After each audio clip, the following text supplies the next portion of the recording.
Hello বন্ধুরা, welcome to my YouTube channel. আরও একটা নতুন ভিডিও নিয়ে চলে আসলাম। এই ভিডিওতে কিছু ইন্ডিয়ান সিনেমার আপডেট দেবো, একটা সিনেমার কেমন লাগলো আজকে আমি দেখে আসলাম সেটা নিয়ে একদম ভিডিও শেষে আলোচনা করবো। প্রথমেই আপডেট দেওয়ার আগে আমি আপনাদের কাছে ক্ষমা প্রার্থী। আগের ভিডিওতে আমি একটা ভুল বলেছিলাম বলতে গিয়ে, সেটাই এখন সংশোধন করে নিচ্ছি। আগের ভিডিওতে আমি বলেছিলাম ধনুষের 50তম ছবি যেটা রায়ান, সেটার ট্রেলার আসছে। সেই ট্রেলারটা আমি বলেছিলাম 2 ঘন্টার, নট 2 ঘন্টা, ওটা বলার আমার ভুল হয়েছে। ধনুষের 50তম ছবি রায়ানের ট্রেলার লেন্থ হচ্ছে 2 মিনিট 36 সেকেন্ড, যেটা রিলিজ করছে আগামী 16ই জুলাই। আগামী 15ই আগস্ট বহু প্রতীক্ষিত সিনেমা সৃজিত মুখার্জি পরিচালিত, চঞ্চল চৌধুরী অভিনীত পদাতিক রিলিজ করছে এবং সেই সিনেমাটা কিংবদন্তি পরিচালক মৃণাল সেনের বায়োপিক শোনা যাচ্ছে। সেই সিনেমাটার যে পোস্টারটা লাস্ট বেরিয়েছে সেটা আমার খুব ভালো লেগেছিল, আমি আপনাদের সঙ্গে শেয়ার করেছিলাম। দারুণ মানিয়েছে চঞ্চল, উনি একজন দারুণ অভিনেতা। তো এখন শোনা যাচ্ছে সেই সিনেমাটা একই দিনে বাংলাদেশেও রিলিজ করবে এবং জাজ মাল্টিমিডিয়া সেই সিনেমাটার ডিস্ট্রিবিউশন পেয়েছে। এবার নতুন হিন্দি একটা সিনেমা কিলের বক্স অফিস কালেকশন নিয়ে আমি আলোচনা করব। কিল 9 দিনে টোটাল আয় করেছে 13.59 কোটি টাকা। গতকাল মুভিটি 1.43 কোটি টাকা আয় করেছে এবং সেখানে শুক্রবার মুভিটার আয় অনেক কম ছিল, 80 লাখ টাকা মতন আয় করেছে। তো আস্তে আস্তে মুভিটা গ্রোথ দেখাচ্ছে, দেখা যাক পরবর্তী সময় কীরকম আয় মুভিটি করে। আপনাদের সামনে সেই তথ্য অবশ্যই তুলে ধরবো। Indian tour box office collection নিয়ে আমি এবার কথা বলবো। শঙ্কর পরিচালিত, কামাল হাসান অভিনীত সিনেমা ইন্ডিয়ান 2, সেটার বক্স অফিস কালেকশন কী হয়েছে সেটা আপনাদের সামনে তুলে ধরবো। ডোমেস্টিক লেভেলে যেটা হয়েছে 51.35 কোটি টাকা, ওভারসিসে 32.65 কোটি টাকা, টোটাল বক্স অফিস ওয়ার্ল্ড ওয়াইডে হয়েছে এখনো অবধি 84 কোটি টাকা। সিনেমাটার রিভিউ বা দর্শকদের কাছে পাওয়া খবর অনুযায়ী খুব একটা ভালো সবার লাগছে না, কিন্তু আয়ের দিক দিয়ে বলবো খুব একটা খারাপ আয় করছে না, মোটামুটি। কিন্তু কামাল হাসানের তুলনায় আয়টা অতটাও ভালো হয়েছে বলে আমার মনে হচ্ছে না। এবার পরবর্তী আপডেট নিয়ে আসি, সেটা হচ্ছে কালকি 2898 এডি নিয়ে। কালকি 2898 এডি হচ্ছে নর্থ আমেরিকায় বিশাল নাম্বারস জেনারেট করছে। North America all time 2 top highest grossing film হয়ে গেল। তার মধ্যে একটা হচ্ছে বাহুবলী 2, যেটা 20.77 মিলিয়ন টাকা ইনকাম করেছিল এবং কালকি 2898 এডি করলো 17.5 মিলিয়ন। হিউজ ইনকাম করছে নর্থ আমেরিকায় পাঠানের যে কালেকশনটা হয়েছিল সেটাকে ব্রেক করে 17.4 মিলিয়ন কালেকশন করে সেকেন্ড হাইয়েস্ট গ্রোসিং ফিল্ম হয়ে গেল কালকি 2898 এডি। হিউজ, অনেক রেকর্ড ব্রেক করছে। 250 কোটি ক্লাবে ঢুকে গেছে হিন্দি ভার্সনে, 1000 কোটি ওয়ার্ল্ড ওয়াইডে কালেকশন করছে। তো জানি না এরপরে আরও কি ব্রেক করবে এই সিনেমাটা। হিউজ। আমি আজকে কালকি 2898 এডি দেখে আসলাম। সিনেমাটা আমার কেমন লাগলো, 17 দিন পর আমি রিলিজের সিনেমাটা দেখলাম। কিছু করার নেই, কাজের ব্যস্ততার কারণে আমি সবসময় সিনেমা সেই সময় দেখতে যেতে পারি না রিলিজের পরেই।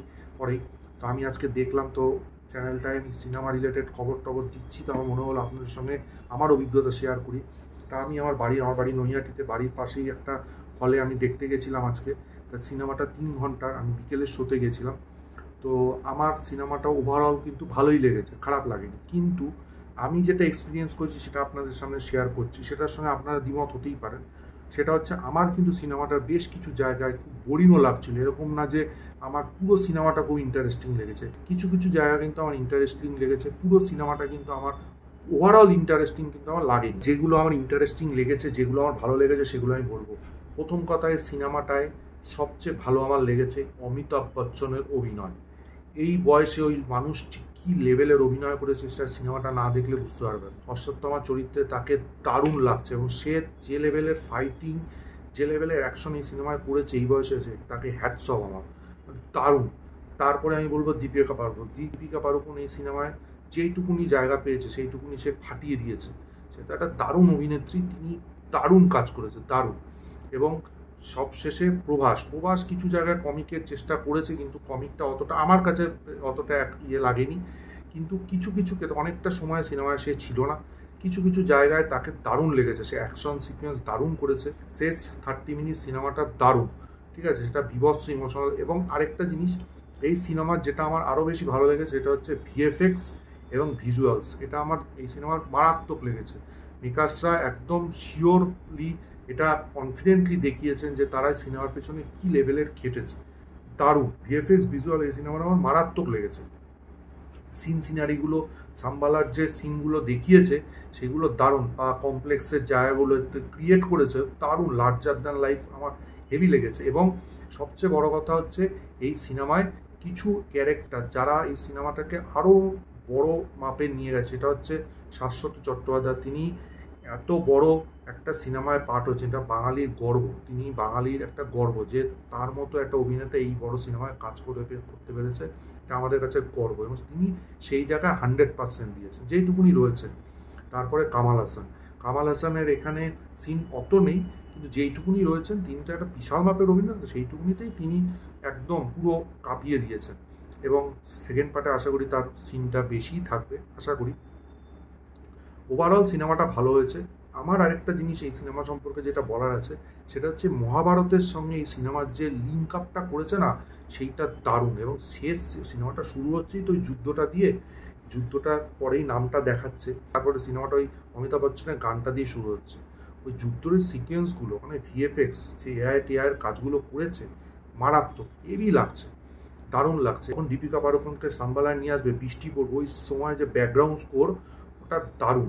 এবং ওই জায়গায় যে ভিউগুলো দেখিয়েছে, বৃষ্টি পড়ছে, ওই জায়গায় যে ওরা পুজো করছে ওই গাছটার নিচে, ওই জায়গার ক্রিয়েটগুলো খুব দারুণ করেছে, পারফেক্ট করেছে নাগার সিং। এবং তারা সে যে মানে মানে কাজটা করেছে খুব মনোযোগ দিয়ে রিসার্চ করেছে, সেটা বিভিন্ন সময় বোঝা গেছে। মহাভারতের যে খুঁটিনাটি ব্যাপারগুলো এই সিনেমার মধ্যে বিভিন্ন সময়, গান্ডি ধনুকটা, তারপরে কর্ণার সঙ্গে প্রভাসের যে লিঙ্ক আপটা করেছে, শেষ সিকোয়েন্সটা, ক্লাইম্যাক্সটা এবং পোস্ট ক্রেডিটটা দুর্দান্ত। ওখানেই সিনেমাটা খেয়ে নিয়েছে পুরো, ঠিক আছে। পোস্ট ক্রেডিটে যে মানে কামাল হাসান যে গান্ডিপটা পাবে, ওইটুকুনি রক্ত পেয়ে উনি যে শক্তিশালী হবে এবং গান্ডিপটা পাবে, এবং পাওয়ার পরে যে রূপটা নেবে, ওটা আমার যতদূর মনে হচ্ছে ওটা ব্রহ্মার রূপ, ঠিক আছে। তিনি এখানে কালীপুরুষ, ঠিক আছে। তিনি ব্রহ্মাই যেহেতু গান্ডিপ দিয়েছিল কালীপুরুষকে, সেটাই এখানে আশা করি দেখাচ্ছে।